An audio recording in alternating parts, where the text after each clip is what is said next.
안녕하세요. 유스임팩트 대표 임재진입니다. 오늘은 제가 상담을 할 때마다 굉장히 많은 부모님들께서 항상 물어보시는 질문, 바로 AP 수업을 어떤 걸 들어야 하나요?에 대해서 말씀드리겠습니다. 저는 매년 수백 명의 학생들을 보면서 항상 같은 질문을 듣습니다. 문과 학생인데 수학 AP 수업을 들어야 하나요? 이과 학생인데 영어 AP 수업을 꼭 들어야 하나요? 과학은 몇 개를 들어야 하나요? 근데 솔직히 말씀드리면은 이런 질문은 공부 못하는 학생들과 부모님들이나 하는 질문입니다. 공부를 정말 잘하는 학생들은 고민을 할 것도 없이 그냥 모든 수업을 다 AP로 듣습니다.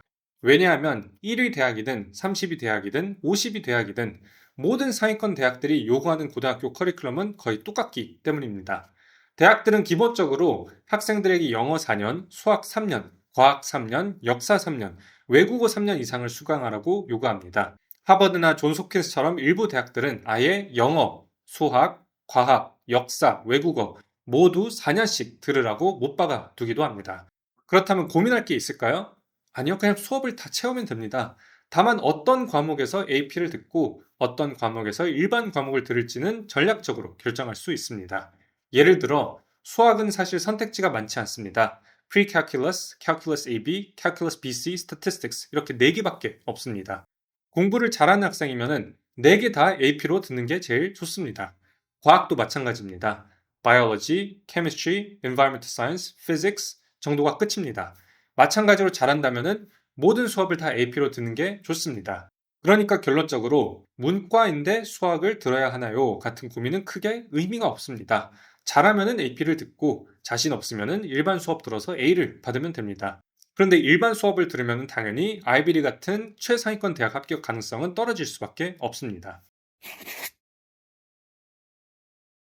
여기서 재밌는 포인트는 AP 수업이라는 게 무슨 엄청난 난이도의 수업이라고 생각하시는 분들이 많다는 겁니다. 사실 AP는 그냥 대학교 1학년 수준의 수업입니다. 11학년, 12학년 학생들과 대학교 1학년 학생들 사이에 학문적인 차이가 그렇게 크지 않습니다. 다만 공부량이 조금 더 많아지고 5월 시험을 대비해서 추가적으로 준비를 해야 하는 정도입니다. 그러니까 괜히 AP를 퀀텀, 물리학처럼 엄청나게 어려운 걸 배우는 것처럼 오해할 필요는 없습니다.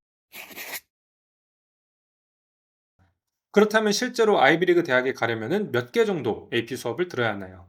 보통 8개에서 12개 정도를 목표로 하면 됩니다. 쉽게 얘기해서 그냥 10개 정도는 들어야 한다고 보시면 됩니다. 물론 학생의 학교에서 AP 수업을 몇 개 제공하느냐에 따라서 조금씩 달라집니다. 학교에서 AP를 거의 안 제공한다면 대학들이 그 부분은 감안합니다. 하지만 만약 학교가 AP 수업을 많이 제공한다면 그냥 스케줄을 최대한 꽉 AP 수업으로 채우는 게 좋습니다. 보통 권장하는 커리큘럼은 이렇습니다. 9학년 때 AP를 들을 수 있다면 비교적 쉬운 과목부터 시작하세요. AP Human Geography, AP Psychology 같은 과목은 상대적으로 접근이 쉽습니다. 그래서 9학년 때 한두 개 정도 들으면 좋습니다. 10학년에는 두세 개 정도, 그리고 본격적인 핵심은 11학년입니다. 11학년에는 AP Lang, AP US History, AP Biology, AP Chemistry, AP Calculus AB 같은 과목들을 듣는 경우가 많습니다. 12학년도 마찬가지로 4~5개 정도를 채워야 합니다. AP Literature, AP Government, AP Calculus BC, AP Physics, AP Environmental Science 같은 과목들이 대표적이죠. 물론 학생마다 상황이 다르기 때문에 정답이라는 것은 없습니다. 학교 스케줄과 본인 역량에 맞게 조율하는 게 필요합니다. 그리고 또 하나 중요한 부분은 AP 수업이 단순히 점수만의 문제가 아니라는 겁니다. AP를 많이 듣는 것은 대학 입학 사정관들에게 나는 우리 학교에서 제공하는 가장 도전적인 커리큘럼을 선택했다라는 메시지를 주는 겁니다. 아이비리그 대학들이 좋아하는 게 바로 이런 도전적인 정신입니다. 성적만 좋은 학생보다 어려운 수업을 선택해서 끝까지 해낸 학생을 더 높이 평가합니다. 많은 부모님들이 또 묻습니다. AP 수업에서 B를 받는 게 나을까요? 아니면 일반 수업에서 A를 받는 게 나을까요? 정답은 분명합니다. 무조건 일반 수업에서 A를 받는 게 낫습니다. 대학 입학 사정관들은 GPA를 가장 먼저 보기 때문에 B가 누적되면 학점이 떨어지고 지원서 전체에 악영향을 줍니다. AP 수업을 듣는 것 자체는 도전했다는 점에서 플러스가 될 수 있지만 성적이 떨어지면 그 도전이 오히려 역효과가 날 수 있습니다. 그래서 본인 실력이 확실히 뒷받쳐주는 과목이라면 AP를 선택하는 게 맞지만 성적을 유지할 자신이 없다면 일반 수업에서 A를 받는 것이 훨씬 더 전략적으로 현명한 선택입니다. 결국 입시에서 가장 기본 중의 기본은 GPA입니다. 또한 AP 시험 성적도 신경 써야 합니다. 단순히 수업만 듣고 끝나는 게 아니라 5월 시험에서 좋은 점수를 받으면 그게 곧바로 대학 입시에서도 강력한 도움이 됩니다.